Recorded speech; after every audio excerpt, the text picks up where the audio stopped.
You'll die penniless, you know." Jennifer said it while making her morning smoothie, not even looking up from the blender. The whir of blades crushing kale and frozen mango drowned out whatever might have passed for kindness in her voice. Not that there was any. I stood in the doorway of her kitchen, my daughter's kitchen, in my daughter's house, where I had lived for 8 years now, and felt the words land like stones in still water, heavy, sinking. "The way you spend," she continued, adding protein powder with the casual precision of someone who had already moved past the cruelty of what she'd just said. "Robert's life insurance is nearly gone. Another year, maybe 2, and then what? You think I can support you forever?" Robert had been dead for 9 years. The life insurance, $240,000, had gone into a joint account when I moved in. Jennifer said it would be easier that way, simpler. "We're family, Mom. No need for complicated financial arrangements." She'd smiled when she said it, the smile that had always made people trust her. The smile that made neighbours think she was such a devoted daughter, taking in her aging mother after her father passed.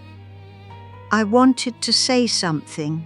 I wanted to tell her I knew exactly where that money had gone.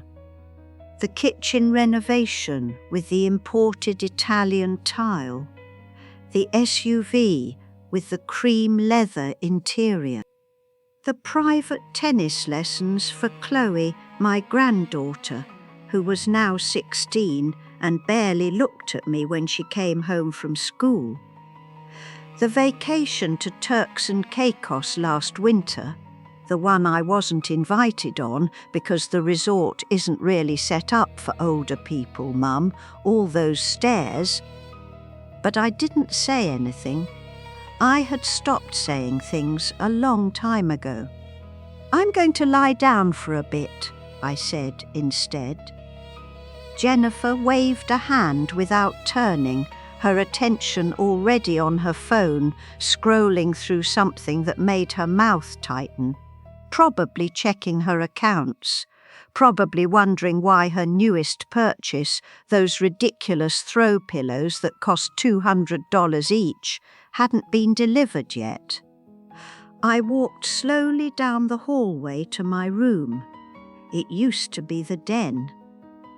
There was still a row of built-in bookshelves along one wall, though my books had been moved to the garage years ago to make room for Jennifer's collection of decorative objects.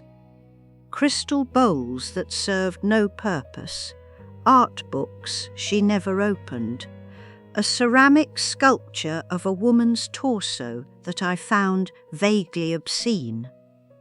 The room was small, 10 by 12. There was space for my bed, a narrow dresser, and a chair by the window that looked out onto the backyard. In summer, I could see Jennifer's garden, professionally maintained, of course, by a landscaping company that came every Thursday. In winter, I saw bare branches and the tall wooden fence that blocked the view of anything beyond this property. I closed the door, sat on the edge of my bed, let the silence press down on me the way it always did in this room. In this house where I had become something between a guest and a fixture, present but irrelevant, useful when needed, there to watch Chloe after school before Jennifer got home, there to fold laundry, there to accept grocery deliveries and put everything away in its proper place. Otherwise invisible, you'll die penniless. I reached under my bed and pulled out the shoebox. It was an old naturalizer box, the kind I used to buy my sensible walking shoes in, back when I still went for walks, back before my hips started aching and Jennifer started sighing whenever I suggested we go anywhere together. The box was dusty. I kept it pushed far back, behind a stack of folded sweaters I never wore because Jennifer kept the house at 74 degrees year-round. Inside the shoebox were documents, bank statements, account numbers, the password to an online banking portal written in my careful handwriting on a small piece of notepaper, contact information for a financial advisor named Martin Chen, whom I had never met but who managed an account I had opened 6 years ago, slowly, carefully, without Jennifer's knowledge. Robert's life insurance hadn't all gone into that joint account. I had kept $40,000 separate, hidden it in a personal savings account at a different bank across town, one that Jennifer didn't know existed. Then, 2 years later, when I sold our house, mine and Robert's house, the one we'd bought in 1978, the one where Jennifer had grown up, I told Jennifer the sale had brought in $310,000. It had actually brought in $475,000. The rest went into my secret account. I had $165,000 that Jennifer knew nothing about. And I had spent 6 years watching her spend what she thought was everything I had, watching her roll her eyes when I asked if we might go to a matinee movie together, watching her calculate in her head how much longer I might live and what that would cost her. I had spent 6 years being invisible. But I had not spent those 6 years being stupid. I opened my phone, the basic model Jennifer had bought me 3 years ago, saying I didn't need anything fancy at my age, and looked at my banking app. The one Jennifer didn't know I had, the account she didn't know existed. $165,812. Enough to live on, enough to leave.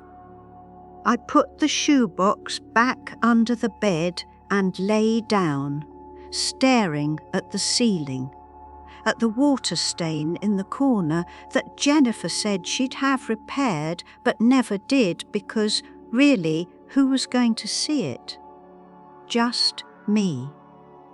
And I didn't matter enough to justify the expense of calling a contractor. My hands were shaking, not from fear, from something else. Something that felt like anger but moved more slowly, more deliberately. Something that had been building for 8 years and had finally, this morning, been given permission to exist. You'll die penniless. No, Jennifer, I won't. I waited 3 days. 3 days of acting exactly as I always had. Making my bed with the corners tucked in the way Jennifer preferred. Sitting in the living room in the afternoons, pretending to read while Jennifer worked from home at the dining table, her voice sharp on conference calls. Making decisions about marketing strategies and budget allocations for a company that sold organic baby products. 3 days of being invisible while planning to become visible again.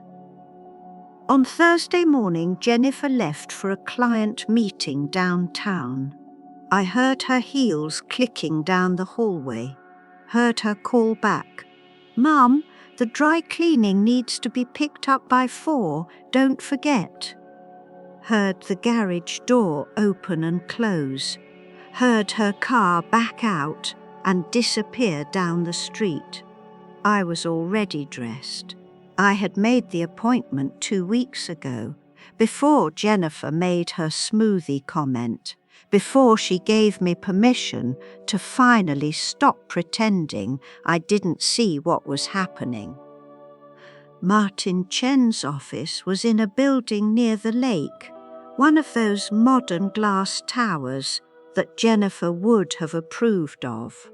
Professional, respectable. I took an Uber. I had downloaded the app myself, figured it out through trial and error because asking Jennifer for help would have meant answering questions about where I was going. The driver was a young man who called me ma'am and helped me out of the car without being asked. He reminded me of Robert, the way Robert had been when we first married, before children and mortgages and the long years of building a life together had settled into comfortable routine. Martin Chen was younger than I expected, 40 maybe. He wore glasses and a tie without a jacket and shook my hand with the kind of firmness that suggested he took me seriously, that he wasn't about to dismiss me as a confused elderly woman who didn't understand her own finances. "Mrs. Patterson," he said, "thank you for coming in.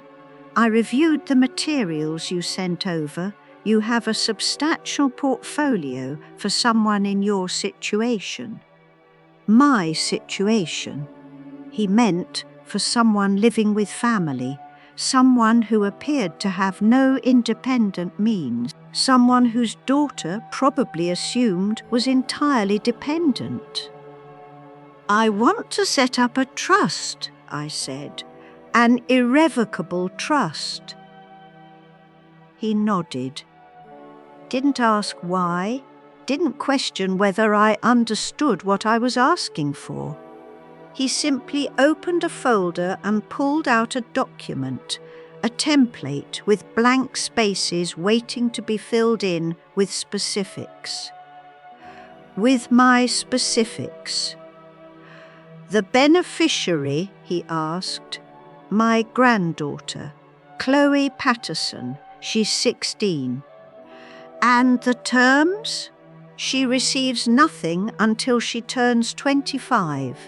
At that point, the trust pays for her education, undergraduate and graduate if she wants it, and then distributes the remainder in annual installments until she's 35. Martin made notes. "Executors?" "You," I said, "and a trust company, not family." He looked up. "Your daughter is not involved," I said. "She doesn't know this account exists. She doesn't know I'm here, and she won't be named in any capacity." A pause. Martin's pen hovered over the paper. Then he nodded again. "Understood." We spent 90 minutes going through details, how the funds would be invested, what would happen if Chloe predeceased me, what would happen if I needed to access the money for my own care.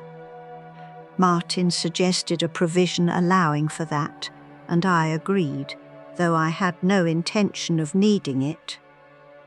What I needed was to make sure that when I died, whenever that might be, Jennifer would not get a single dollar of what I had left. "There's one more thing," I said as Martin gathered the papers, ready to have them drawn up formally. "I have an itemized list. Every dollar I've contributed to my daughter's household since I moved in. Mortgage payments, utilities, groceries, the kitchen renovation that she said I wanted but I didn't. I've kept track, 8 years of contributions. I pulled a folded document from my purse. 23 pages, printed in small font. Every date, every amount, every receipt I had kept hidden in that shoebox under my bed.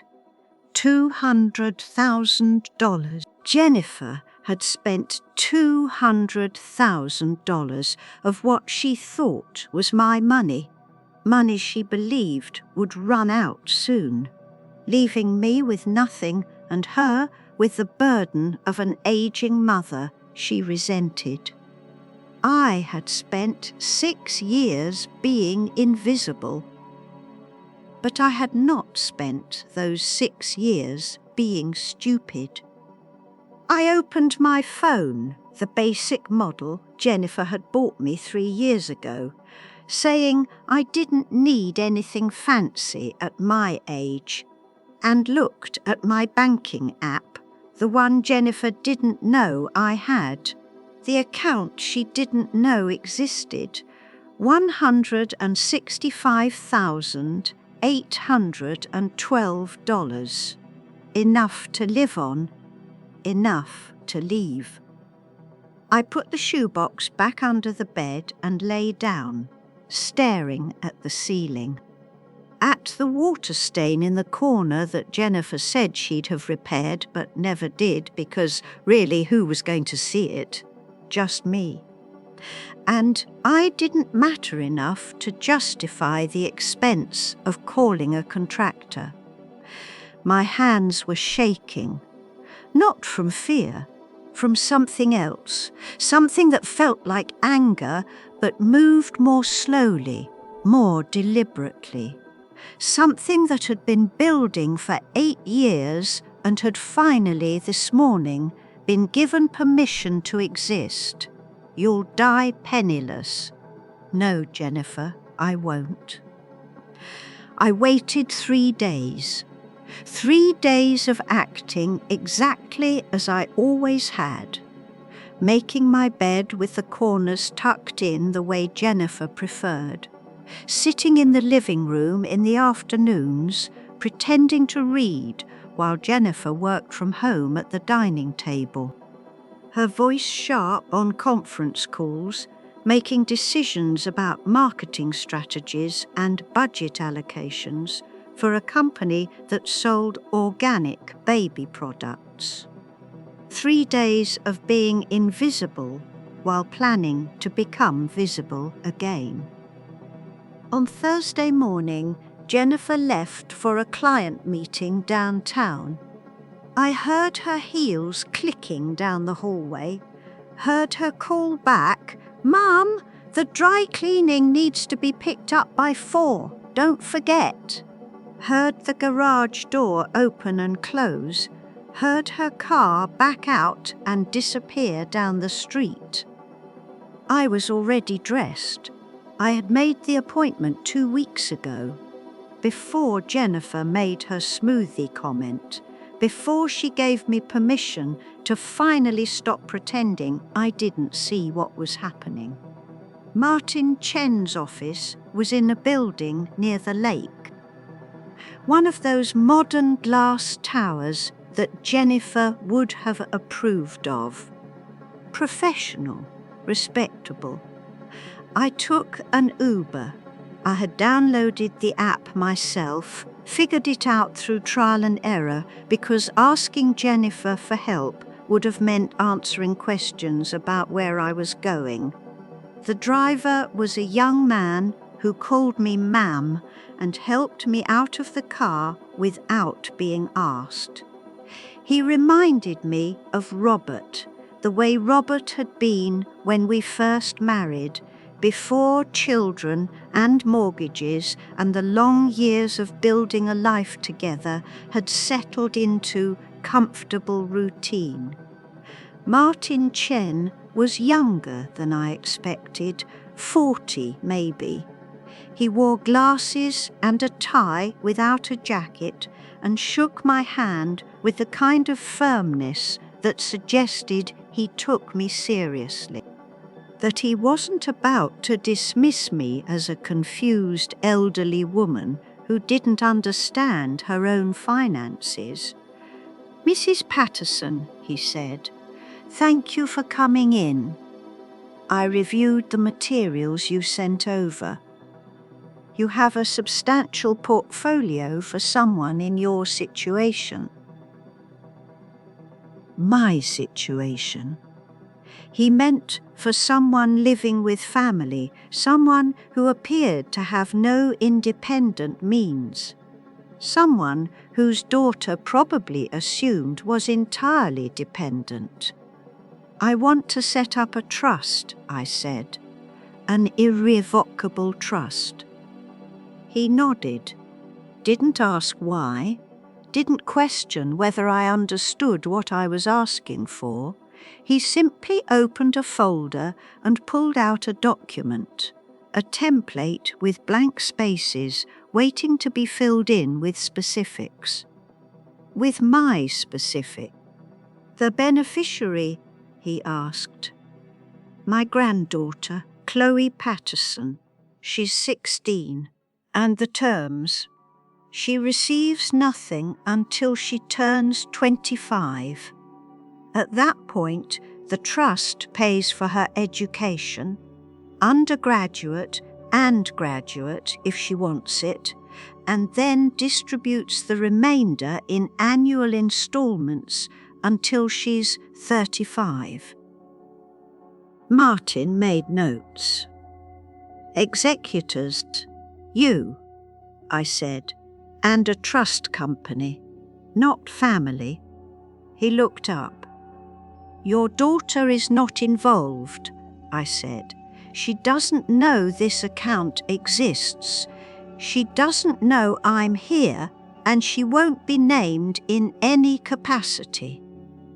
A pause. Martin's pen hovered over the paper. Then he nodded again. Understood. We spent 90 minutes going through details. How the funds would be invested. What would happen if Chloe predeceased me? What would happen if I needed to access the money for my own care? Martin suggested a provision allowing for that, and I agreed, though I had no intention of needing it. What I needed was to make sure that when I died, whenever that might be, Jennifer would not get a single dollar of what I had left. "There's one more thing," I said as Martin gathered the papers, ready to have them drawn up formally. "I have an itemized list. Every dollar I've contributed to my daughter's household since I moved in. Mortgage payments, utilities, groceries, the kitchen renovation that she said I wanted but I didn't. I've kept track. 8 years of contributions." I pulled a folded document from my purse. 23 pages, printed in small font. Every date, every amount, every receipt I had kept hidden in that shoebox under my bed. $200,000. Jennifer had spent $200,000 of what she thought was my money. Money she believed would run out soon, leaving me with nothing and her with the burden of an aging mother she resented. Martin took the list, read the first page, then the second. His expression didn't change, but something in his eyes did. A recognition, maybe, or just a quiet acknowledgement of what he was seeing. "This is very thorough," he said. "I wanted documentation. For legal purposes?" "For my purposes," I said, "so I remember what I'm owed." He put the list in my file. "I'll have the trust documents ready for your signature by next week." We'll meet at the bank to finalise everything, and I'll coordinate with the trust company. Once it's signed, it's irrevocable. You understand that? I understand.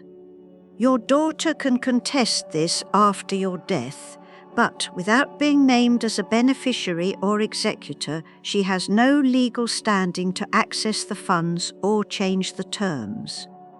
Good. I took another Uber home, got back before 3. Put the dry cleaning receipt on the counter where Jennifer would see it, and went to my room, where I lay on my bed and stared at the ceiling and felt something I hadn't felt in 8 years. Not quite relief, not yet peace, but something close to hope.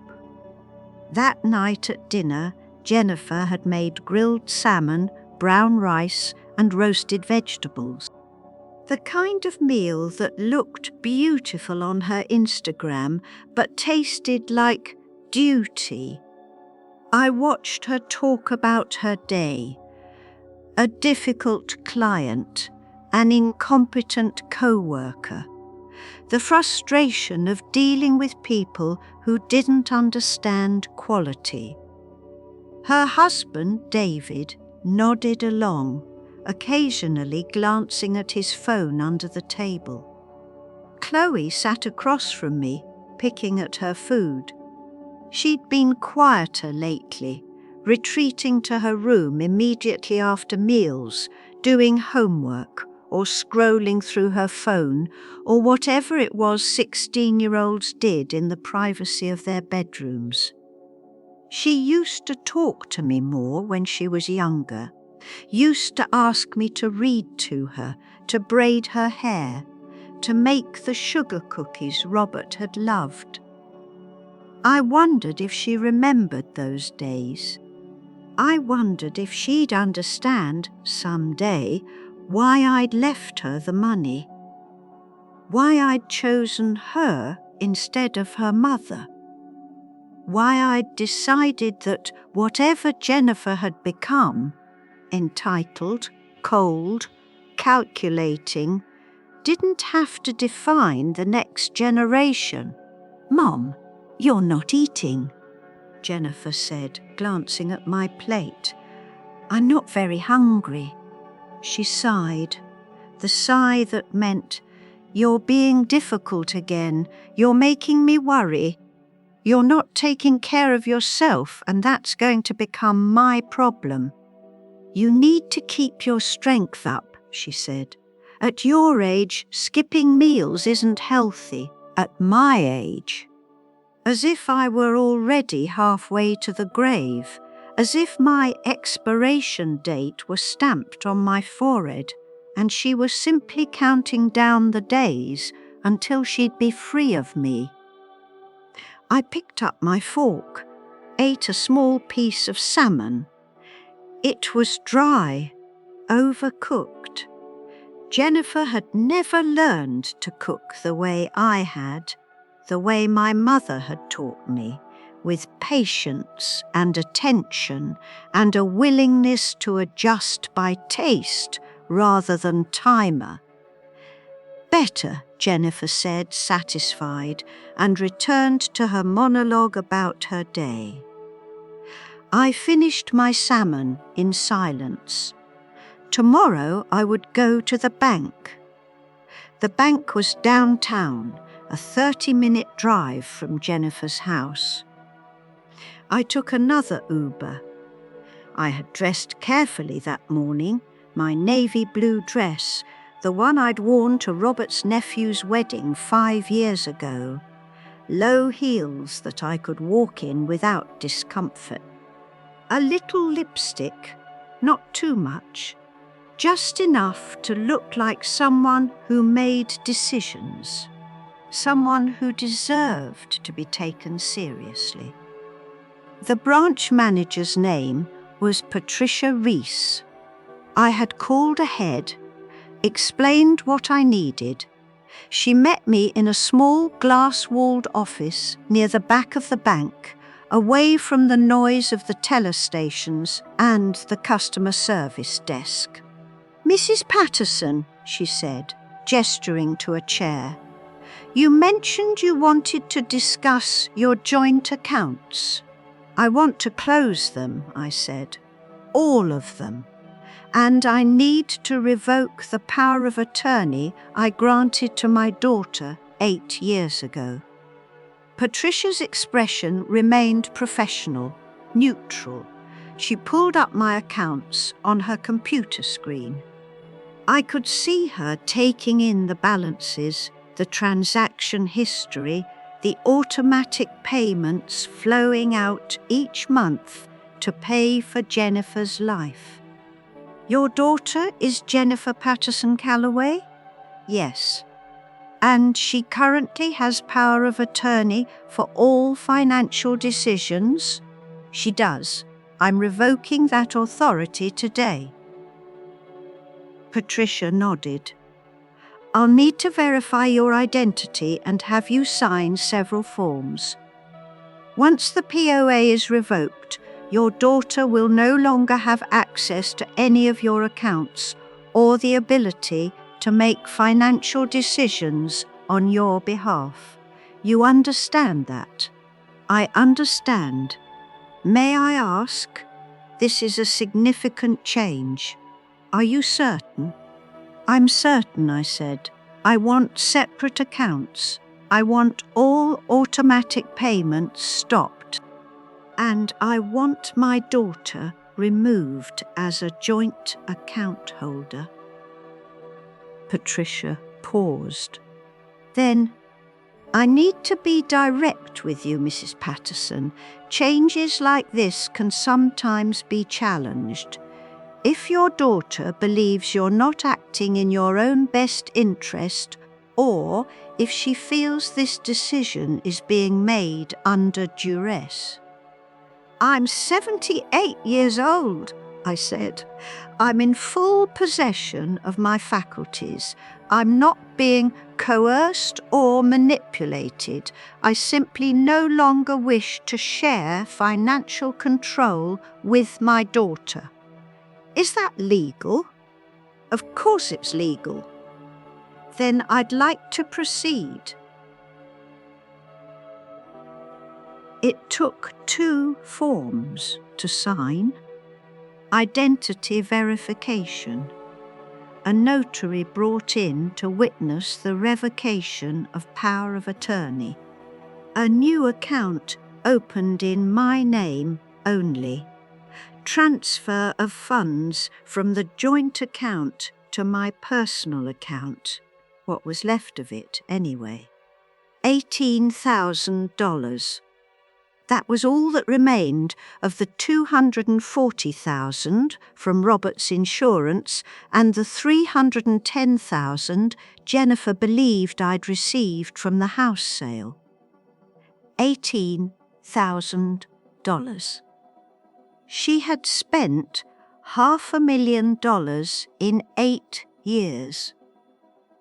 Patricia printed out the transaction history. Every withdrawal, every automatic payment. I asked her to compile it by category: mortgage, utilities, personal expenses, luxury items. She did so without comment, though I saw something flicker across her face as she reviewed the numbers.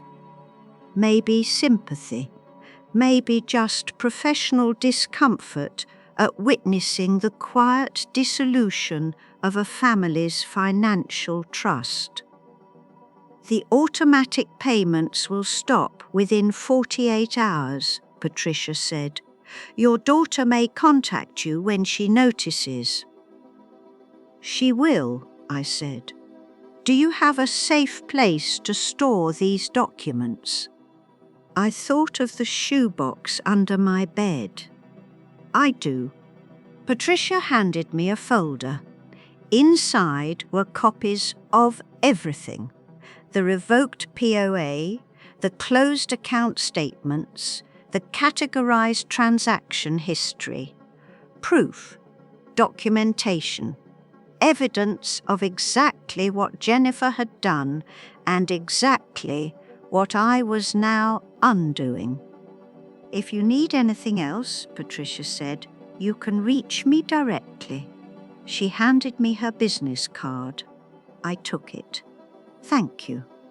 I walked out of the bank feeling lighter and heavier at the same time.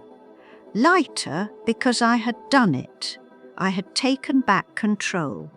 Heavier because I knew what came next. The confrontation, the questions, the inevitable moment when Jennifer realized her access had been cut off and came looking for explanations. I wasn't ready for that yet. So I did something I hadn't done in years.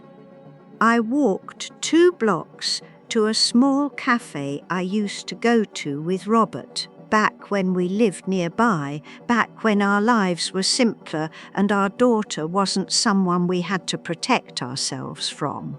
I ordered a pot of tea and a scone with clotted cream. I sat by the window and watched people pass by on the sidewalk. Young mothers with strollers, businessmen checking their phones, an elderly couple holding hands as they walked slowly toward the park. I used to be part of that world. I used to walk down sidewalks without asking permission, used to make plans without explaining myself, used to exist as a person rather than as a burden. The tea was too hot. I let it cool while I broke off small pieces of scone and ate them slowly, savoring the butter and the sweetness, the simple pleasure of having something I'd chosen for myself. My phone buzzed. "Jennifer, where are you?" I stared at the message, didn't respond. Another buzz. "You didn't tell me you were going out. Are you okay?" A third buzz. "Mum, I need you to answer." I turned my phone face down on the table and took another sip of tea. The silence in the cafe was different from the silence in my room at Jennifer's house. This silence wasn't heavy, wasn't pressing. It was just space, just air, just the quiet hum of other people living their lives without needing anything from me. I stayed for an hour. Then I took an Uber home. Jennifer was waiting in the driveway when I arrived, arms crossed, face tight with the kind of controlled anger that came from being inconvenienced, from being made to worry, from having to acknowledge that I still existed as something other than a convenient fixture in her household. "Where were you?" she demanded as I stepped out of the car. "The bank. Why didn't you tell me?" "I didn't realize I needed permission to leave the house." She blinked. I never spoke to her like that, never pushed back, never asserted boundaries. "That's not..." She stopped, recalibrated. "I was worried. You didn't answer your phone. I was having tea." "Tea, yes." She stared at me, trying to figure out what had changed, why I was standing here in the driveway speaking in complete sentences without apologizing for taking up space. "The bank called me," she said finally. "They said there was unusual activity on the account." "There was. They said you closed the joint account." "I did." "Why?" I looked at my daughter, at her expensive yoga pants and her designer athleisure top and the diamond stud earrings David had bought her for their anniversary, at her Botoxed forehead and her professionally whitened teeth and the faint lines around her mouth that no amount of cosmetic intervention could erase. "Because it's my money," I said, "and I don't want to share it anymore." I walked past her into the house, closed myself in my room, and felt the weight of silence settle over me again. But this time it was different. This time it felt like protection rather than suffocation. My phone buzzed all evening, messages from Jennifer, then from David, questions, demands for explanation, accusations of irrationality, of making rash decisions, of not thinking clearly. I didn't respond to any of them. I lay on my bed with the folder of bank documents on my chest and thought about what came next. The trust would be finalised next week. The lawyer appointment was scheduled for Tuesday. I had already started researching places to live, small apartments, senior co-housing communities, women's boarding houses that catered to older women who wanted independence without isolation. I hadn't been alone in 54 years. Robert and I married when I was 24. We were together until he died. Then I moved in with Jennifer. Now I was going to be alone again, and I was terrified. But I was also, for the first time in 8 years, myself. The lawyer's office smelled like old books and furniture polish. Thomas Wright had been practicing estate law for 37 years, according to the framed degree on his wall. He wore a bow tie and suspenders and greeted me with the kind of old-fashioned courtesy that made me feel like a person, rather than a problem to be managed. "Mrs. Patterson," he said, gesturing to a leather chair, "Martin Chen briefed me on what you're trying to accomplish. An irrevocable trust for your granddaughter, no family involvement in execution. That's clear enough. But you mentioned on the phone that you also want to update your will." "I do," I said. "I want to make sure everything is legally airtight. No room for challenges, no ambiguity." He nodded. "Walk me through your assets." I did. The secret account, the trust for Chloe, the $18,000 remaining in my personal checking account, a few small bonds, some old savings from before Robert died, in total just under $200,000 that Jennifer didn't know existed, plus whatever would be left of the $18,000 by the time I died. And your current will leaves everything to my daughter. You want to change that? Yes. Thomas made notes. Your daughter is going to contest this. You understand that? She can try. Let me be direct. If she argues that you lacked capacity when you made these changes, or that you were unduly influenced, by whom? I interrupted. I live in her house. I barely speak to anyone else. Who exactly would be influencing me? He smiled slightly. Fair point. But the court will want evidence that you understood what you were doing, that you were acting independently and rationally. I have documentation, I said.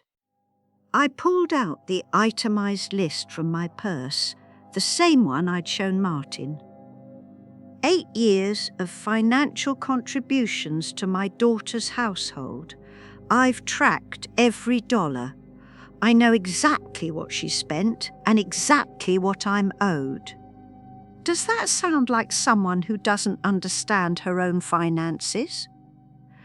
Thomas took the list. Read it the way Martin had read it, carefully, thoroughly, with growing understanding. When he finished, he set it down and looked at me directly. This is going to hurt your relationship with your daughter. The relationship is already hurt, I said. I'm just making it honest. He drafted the documents while I waited. New will, explicitly revoking all previous versions. Everything to Chloe through the trust, nothing to Jennifer, with a clear statement that the exclusion was intentional and made while I was of sound mind and body. Thomas had me sign in front of 2 witnesses, both paralegals from his office who had no connection to my family. He gave me copies of everything, filed originals with the court, and coordinated with Martin to ensure the trust documents matched the will precisely. One more thing, Thomas said as I was leaving. If your daughter has been managing your finances for 8 years, she may believe she has a legal right to continue doing so. Make sure you document any attempts to regain control. Keep records of conversations, save emails and texts. Write down dates and times if she tries to coerce you into changing these arrangements. You think she'll try? I think people get very motivated when money is involved, he said, especially when it's money they believed was theirs. That night, Jennifer announced we were having a family dinner. All of us, she said. I want to talk about some things. David set the table. Chloe appeared from her room looking sullen. Jennifer made lasagna, my recipe, the one I used to make every Sunday when she was growing up, though she changed it somehow, added things that didn't belong. Truffle oil, sun-dried tomatoes, fancy cheeses I couldn't pronounce. We ate in tense silence for the first 10 minutes. Then Jennifer set down her fork. I want to understand what's happening, she said. Her voice was calm, controlled. The voice she used in business meetings when she was about to make an unreasonable demand sounded perfectly rational. You closed our joint account. You revoked my power of attorney. You're making financial decisions without discussing them with me. This isn't like you, Mum. Maybe you don't know what I'm like, I said. David looked up from his plate. Chloe's eyes widened slightly, the first real expression I'd seen from her in weeks. I've been managing your finances for 8 years, Jennifer continued. Making sure bills are paid, making sure you're taken care of. Now suddenly I'm shut out.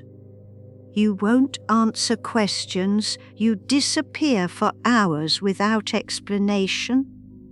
I'm worried about you.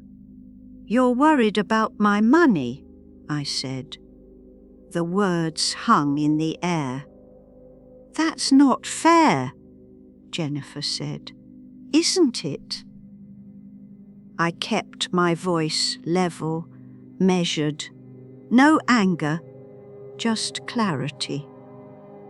You told me I'd die penniless. You told me I was a financial burden. You've spent 8 years treating me like an inconvenience. And now that I've taken back control of my own finances, you're concerned about my well-being. I never said you were a burden. You've said it every day, I said. Every time you sighed when I asked to go somewhere, every time you made plans without including me, every time you reminded me how expensive it is to keep me here. You said it without words, but you said it. David cleared his throat. Mrs. Patterson, I think maybe there's been some miscommunication. There hasn't, I said. I understand perfectly. I've understood for years. I just finally decided to do something about it. Jennifer's face was red. After everything I've done for you, with my money, I said. Everything you've done has been with my money.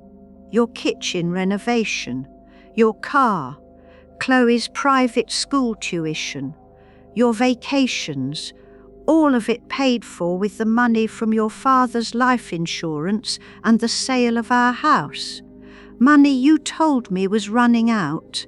Money you said I was irresponsibly spending. Silence. Chloe was staring at her mother now. David was studying his water glass. I have a ledger, I said quietly. Every contribution I've made to this household. 8 years of itemized expenses. $200,000, Jennifer. You've spent $200,000 of my money while telling me I was going to die penniless. That money was for your care, was it? I pulled a folded sheet from my pocket. 1 page from the full list, just the highlights. I'd prepared it that morning, knowing this conversation was coming. $7,000 for backyard landscaping.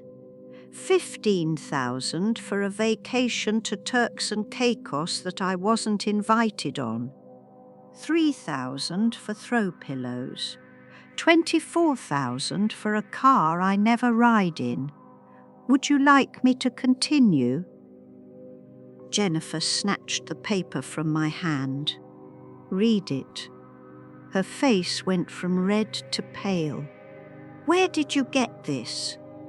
I kept records, I said. I may be old, but I'm not stupid. This is... She looked at David, at Chloe, back at me. You're making it sound like I stole from you, didn't you? I gave you a home.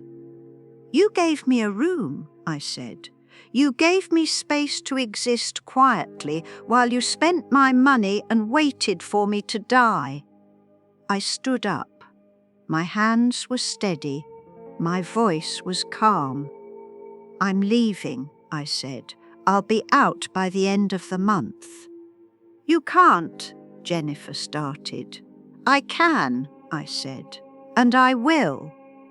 I walked to my room, closed the door, sat on the edge of my bed and listened to the muffled voices in the dining room, Jennifer's rising in pitch, David's low and placating.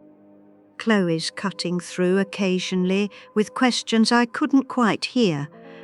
My phone buzzed, a text from a number I didn't recognize.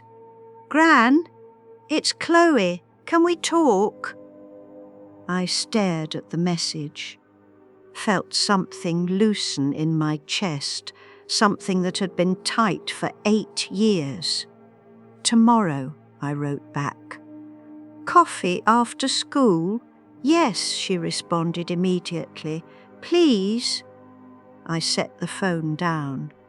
The silence in my room was different now, not empty, not suffocating, just quiet, the kind of quiet that comes before something new begins.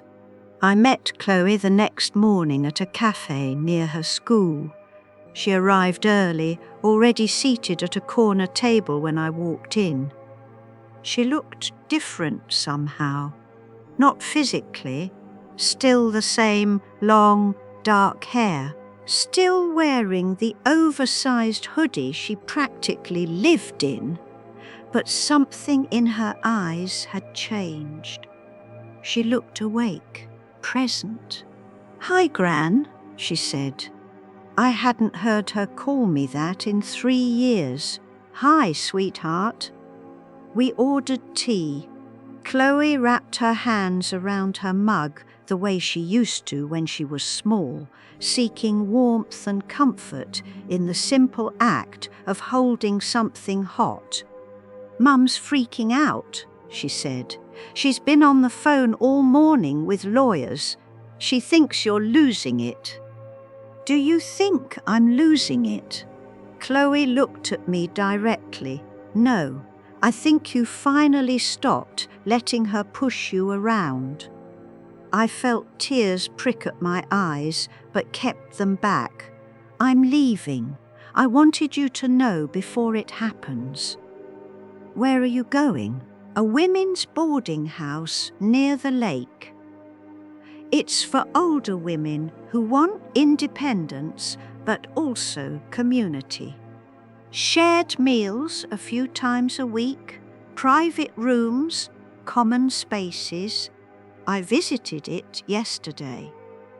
"You didn't tell Mom?" "No."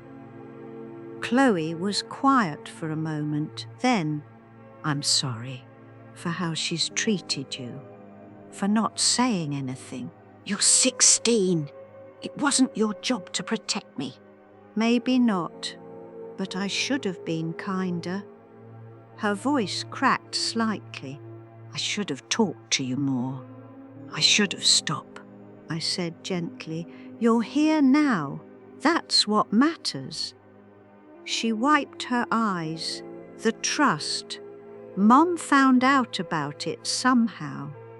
"She knows you left everything to me." Good. She's really angry. I imagine she is. "Why did you do it?" Chloe asked. "Why leave it to me and not her?" I thought about how to answer, how to explain 8 years of invisibility, of erasure, of being treated like a function rather than a person. How to explain that I wasn't punishing Jennifer, I was protecting Chloe, giving her resources to build a life that didn't depend on her mother's approval or control. "Because you still see me," I said finally, "and because I want you to have choices your mother never gave me." Chloe reached across the table and took my hand. We sat like that for a long time. 3 days later, I packed my suitcase. Not the large suitcase in the hall closet, the one I used to use for family vacations before those stopped including me. A smaller one, the carry-on from the back of my closet, dusty but functional. I packed carefully, a week's worth of clothes, my medications, Robert's watch, which I'd kept in my dresser drawer for 9 years, a photo album with pictures from before Jennifer grew up and became someone I didn't recognize, before Robert died, before I traded my house and my autonomy for a room in my daughter's home. The shoebox went into a separate bag. All my documents, bank statements, the trust paperwork, copies of the revoked power of attorney, Thomas Wright's business card, the itemized ledger, all 23 pages. I looked around the room, at the narrow dresser with 3 of its 6 drawers empty because I'd never fully unpacked, at the chair by the window where I'd spent countless afternoons watching Jennifer's garden, and wondering how my life had become so small. At the bed where I'd lain every night for 8 years, staring at the water-stained ceiling, feeling invisible. I felt nothing. No nostalgia, no regret. Just a quiet readiness to leave. Jennifer found me in the hallway with my suitcase. "You're really doing this?" "Yes." "Where are you going?" "That's not your concern anymore. You can't just leave. What if something happens to you? What if you need help?" "I have help," I said. "I have a phone. I have friends. I have resources. What I don't have anymore is you managing my life." She looked genuinely bewildered. "I don't understand. I took you in. I gave you a place to live. And this is how you repay me?" I set down my suitcase. "Jennifer," I said, "you didn't take me in out of love. You took me in because I had money. You spent that money. You told me I was running out of funds while you renovated your kitchen and took vacations. You made me feel like a burden while draining my accounts, and when you thought the money was almost gone, you told me I'd die penniless. I was trying to prepare you for what? For you to resent having to actually support me once my money ran out? For you to put me in the cheapest nursing home you could find? I wasn't preparing for death, Jennifer. I was preparing for abandonment." She flinched. "I loved you," I continued. "I loved you when you were born and when you learned to walk. And when you graduated college and when you married David. I loved you through everything, but I don't think you've loved me in a very long time, if you ever did." "That's not true," she whispered. "Then why did you treat me like an expense instead of a person?" She didn't answer. I picked up my suitcase. "Goodbye, Jennifer." I walked out the front door, down the driveway, to the street where a car was waiting. Not an Uber this time, but a friend I'd met at the boarding house, a woman named Ruth, who'd offered to help me move. I didn't look back. The door closed behind me, and I was free. The boarding house was called Maple Street Residence, though there were no maple trees on the street, just old oaks. And a row of carefully maintained Victorian houses converted into apartments and shared living spaces. My room was on the second floor, smaller than the one at Jennifer's, but mine. Actually mine. A single bed with a quilt Ruth had helped me pick out at an estate sale. A dresser I'd bought second-hand, a chair by the window that looked out onto the street, where I could watch people walking their dogs and children riding bikes, and the world continuing on without needing anything from me. The shoebox sat on my dresser now, not hidden, just there. A reminder that I had protected myself, that I had planned and prepared and finally acted. Ruth knocked on my door most evenings around 6, asking if I wanted to join her for dinner downstairs in the communal dining room. Sometimes I said yes. Sometimes I preferred my own company, making tea in the shared kitchen and bringing it back to my room where I could sit in my chair and read or simply think without anyone commenting on my choices. Chloe visited twice a month. We met at the same cafe, or sometimes she came to Maple Street and we'd walk to the park together. She talked about school, about applying to colleges, about wanting to study social work because she'd seen what happened when families stopped caring for each other properly. I listened, and offered advice when she asked for it, and mostly just let her know I was proud of her. Jennifer never called. I wrote to Chloe in letters, the old-fashioned kind on cream-coloured stationery I bought at a bookshop downtown. I told her about my days, about Ruth and the other women in the house, about learning to exist again as myself rather than as someone's mother or someone's burden. I told her that loneliness was different than being lonely, that you could be surrounded by people and feel invisible, and you could be alone and feel whole. I didn't hear from Jennifer for 6 months.